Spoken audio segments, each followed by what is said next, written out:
Hello my dear friends, you're in the Military Summary channel, and in this video we're going to discuss the most important events that took place during the previous 12 hours. We have lots of very interesting updates, so let's start.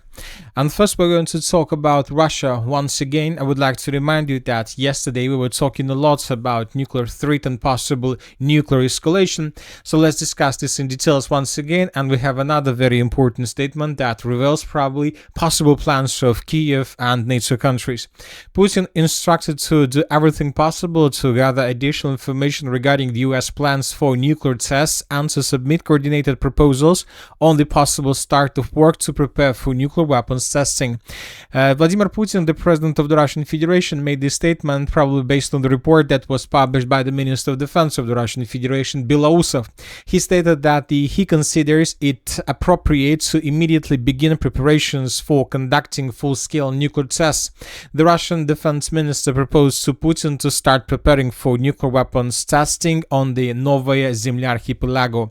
And another important statement today, the chief of the general staff of Russian army of the Russian Federation added that if we don't take action now, the time to respond will be lost. So this is probably the main logic. The Russians don't want to lose the time to respond.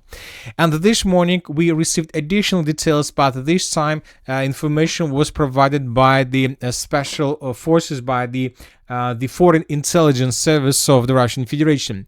NATO is calling on Kiev to carry out a major act of sabotage with civilian casualties, according to the Intelligence Service of the Russian Federation. A provocation similar to MH17 crash is being prepared. The West is considering sabotaging the Zaporozhye nuclear power plant, causing the core of its nuclear reactors to melt down. Residents of Kiev-controlled areas and citizens of the European Union countries near Ukraine's western border will exposed to the spread of radioactive particles. They want to blame Russia for the act of sabotage for this one. So now let's summarize everything. And the thing is that currently the Russians probably know that the Western countries and European Union and Ukraine are preparing something. They're preparing something big and something huge, and this is the reason why the United States of America is going to start probably testings of nuclear weapons. So we understand that currently the situation is very bad for Ukrainians along the line of combat contact, especially in the area of the city of Pokrovsk and Mirnograd.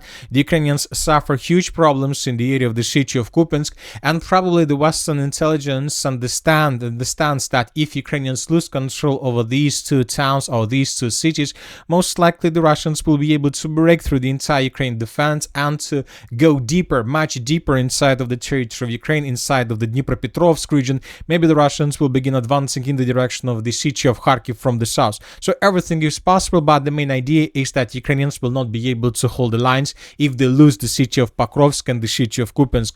So that is why the Western intelligence understands that the only way how to stop Russians is to destroy the Zaporozhye nuclear power plant. So to create something that we used to see on the territory of Chernobyl during the Chernobyl disaster that took place in 1986. So if something similar happens on the territory of Zaporozhye nuclear power plant, obviously the Russians will not be able to continue offensive operation deep inside of the territory of Ukraine, and the Russians would be forced to concentrate all their resources with the purpose to stabilize the situation in this region. And obviously this territory will become completely unpopulated.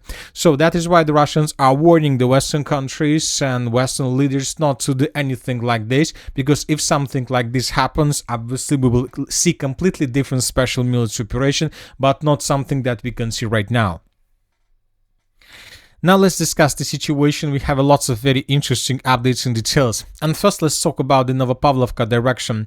During the previous 24 hours, additional changes on the ground were recorded by different mappers. The armed forces of the Russian Federation are currently focused on tightening the news and cutting this small pocket to the south of the settlement of Novopavlovka. The Russians are trying to probably encircle and to cut and to catch the settlement of Novopavlovka in pincers from the south, southeast, and from the east.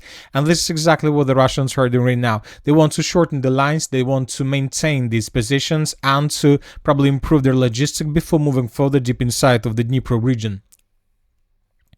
As for the Pokrovsk direction, during the previous 12 hours, we received lots of very interesting details and updates. So many sources, including pro-Russian sources, pro-Western sources, are saying that the Russians continue offensive operation and continue clearing operation of the city of Pokrovsk. During the previous 12 hours, additional changes on the ground were recorded, additional updates were published by different mappers that Ukrainians during the night period of time are trying to escape the cauldron, that the Russians are improving their positions, that the Russians are about to finish the battle for the northern part. But this morning, pro-Ukrainian sources published a very interesting video. This is the video that was published by the 425th separate assault regiment, and here we can see probably a combination of different episodes from the city of Pokrovsk, how Ukrainians were counter-attacking the city of Pokrovsk, how Ukrainian soldiers were moving in different parts of the city, and how Ukrainians were raising Ukrainian flags across the city.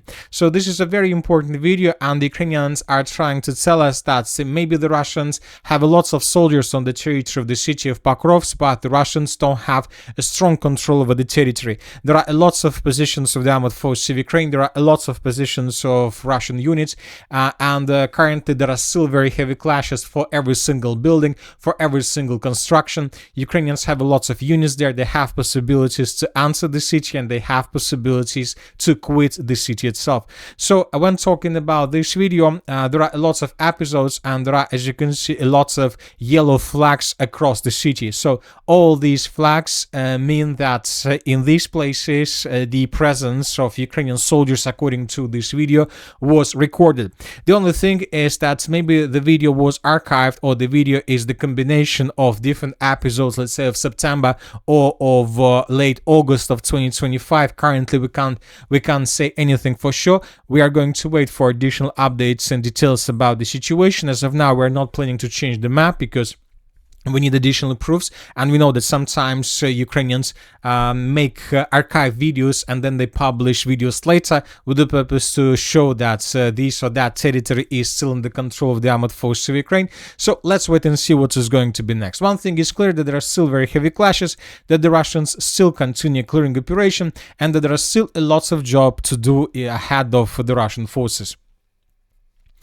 At the same time, the sources reported that Russians continue their offensive operation in the direction of the settlement of Grishna. The Russians are trying to take under complete control everything that goes between these red lines. They're planning to establish complete control over the Olympiyskaya Street, over the southeastern part of Grishna. And if Russians can do this, of course, there is going to be no need to talk about any possibilities, let's say, to escape with this cauldron from the Ukrainian side, because this is going to be completely impossible. At the same time, the armed forces of Ukraine continue their counter-offensive operation in the area of the settlement by the name of Shakhove, and during the previous 12 hours, as you can see, additional changes on the ground were recorded. So this is the situation by the end of the 5th of November of 2025, and this is the situation by the beginning of the 6th of November of 2025. We have changes. Some of these changes were provided by neutral mappers. The Ukrainians continue their counter-offensive operation, and as a result of counter-attacks, they managed to restore control over very important positions. And furthermore, pro-Russian sources published this video from this tree line, and here we can see how Russians were bombing and attacking positions of the armored forces of Ukraine to the southeast of the settlement by the name of Shakhove, so in the area of the settlement by the name of Vladimirovka. So based on this video, we came to the conclusion that either the Russians were forced to fall back from this territory, and it seems that the Ukrainians are about to stabilize the situation. This is a very interesting place. The Ukrainians most likely will continue a counter-offensive operation from this direction, in the direction of the settlement by the name of Novoekonomichne. It seems that Ukrainians still believe that they are able to probably unblock or deblock Ukrainian forces, and most likely they will continue doing this. Anyway, let's wait and see what is going to be next, but obviously the situation is getting very, very critical both for Russians and for Ukrainians. As for the city of Slaviansk, during the previous 24 hours, we received a very interesting update. According to information we have, the Ukrainians stopped any railway services in the area of the city of Slaviansk. So from now on, the Ukrainians stop any trains that go in this direction. So which means that Ukrainians will have less support and supply of this territory using train. So trains to Slaviansk and Kramatorsk will stop running, according to Ukrainian authorities. According to the head of the local administration all trains on this road will terminate in Barvinkove and in the Kharkiv region, from where buses will run to Slaviansk and Kramatorsk. So it seems that Ukrainians are preparing themselves before the beginning of the battle for this territory as well. As for the Sivers-Liman direction, during the previous 24 hours, we haven't received anything special. We can see huge concentration of FPV drone attacks on Ukrainian vehicles between the settlements of Zaketne, Platonovka and Siversk.